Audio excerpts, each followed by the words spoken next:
मेधावी राणा कह रही हैं लाइफ में हमेशा खुशी ही क्यों नहीं रह सकती, दुख क्यों आता है, ताकि हम फील कर सकें कि दुख और खुशी दो अलग चीजें हैं। सेम, अगर खुशी की वैल्यू खत्म हो जाएगी अगर हर टाइम खुशी खुशी खुशी ही रहेगी। हालांकि आप ढूंढना चाहें या चूज कर लें कि ठीक है कितनी भी समस्याएं हैं बट एक सर्टेन लेवल ऑफ पीस मुझे मेंटेन करना है, तो वो कुछ हद तक तो पॉसिबल है ही।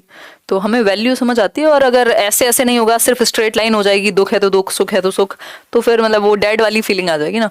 फिर वो अगर जिंदा हो तो मतलब कुछ ना कुछ तो चेंजेस होते रहने चाहिए ना। तो वो ज़रूरी है कि change is the only constant. और वैल्यू भी रहती है अगर हम किसी चीज़ को, बेसिकली 365 डेज की जो साइकिल है इसमें बहुत सारे चेंजेस होते हैं।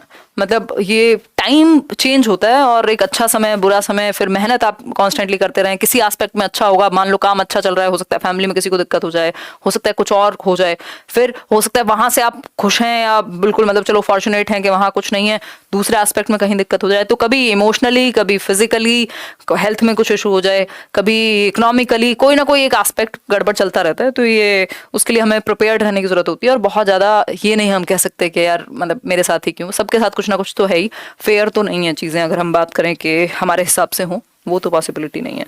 तो एक तो हम किस मिट्टी के बने हुए हैं उस चीज को चेक करने के लिए भी दुख की जरूरत होती है कई बार, कि आप कैसे बिहेव करेंगे उस सिचुएशन में जब बैंड बजेगी तो।